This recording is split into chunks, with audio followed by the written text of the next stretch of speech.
Hey everyone, Matt Thomas here. Thanks for watching. So I have a great activity I wanted to share with you that you can do with your students using music.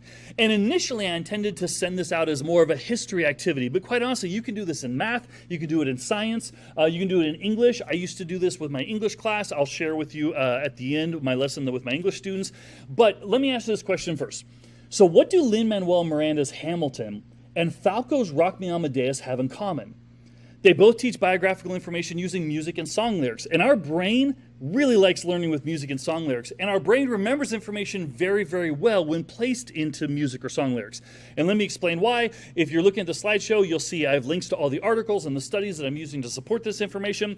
So first, the brain likes patterns. It likes rhyme. It likes alliteration. It will remember information better when it has those patterns in there, when it's connected with rhyme, when it's connected to alliteration. Because humans have a very accurate acoustical coding, which essentially means that our brain remembers information better when placed into music. So my example is this. You're driving in the car, a song comes on the radio that you haven't heard for 20 years. Don't be surprised if you start singing along with the lyrics. And you're like, how do I remember these lyrics? I haven't heard this song in 20 years. And of course, when I say conjunction, junction, hopefully most of you responded with, what's your function, right? You remember these things that we haven't heard in so long because our brain likes to remember things in patterns. So our brain makes meaning through storytelling. I'm going to do a whole video on that and why stories are so important to use inside the classroom for learning. And generally, songs tend to tell an entire story within that 3 to 4 minute time frame.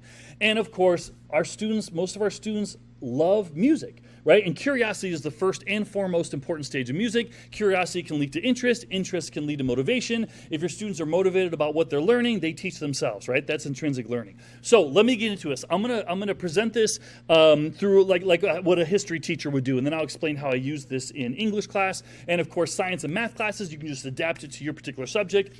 So if I were an a history teacher, here's what I would do. I would have my students get into partners.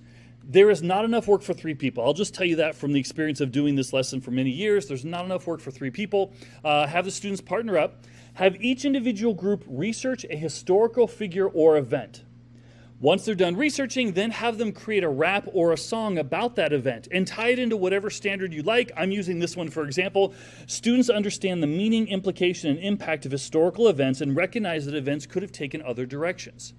So they're creating a rap, they're creating a song about an event or historical figure, tying in the influences, the cause of this, how it could have gone differently, how it ended up, et cetera, and creating a song or a rap about it. This entire lesson could take about 3 days, right, generally, and that's generally the time frame that it would take for me.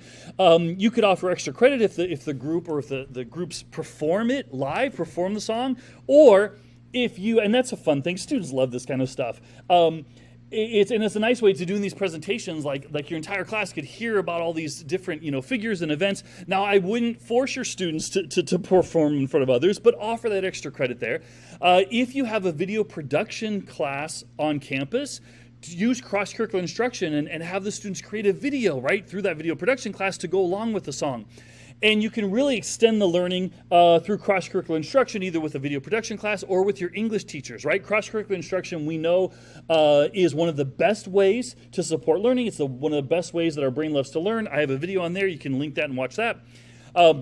If you were to use cross-curricular instruction with English teachers, the history teachers could have the English teachers pre-teach figurative language, pre-teach elements of poetry, and then in the history class, then of course the history teacher will be reinforcing those terms. The students will be able to see those terms in multiple disciplines and of course support the learning that way. When I would do this in English class, right? So I would teach figurative language using rap, and I would have the students create their own rap songs or songs using figurative language. I have a link there to the video on how I would do it. I also have a link to the vocabulary song that's referenced in my video. It's a great way to teach figurative language. Students really love this stuff. Students will enjoy this lesson. You'll enjoy watching the outcomes. Students will learn. They're going to remember this lesson for years to come. They're going to love doing this in class, and that's what we want. We want our students to love learning and retain the information. That's all I got. Thanks, everyone.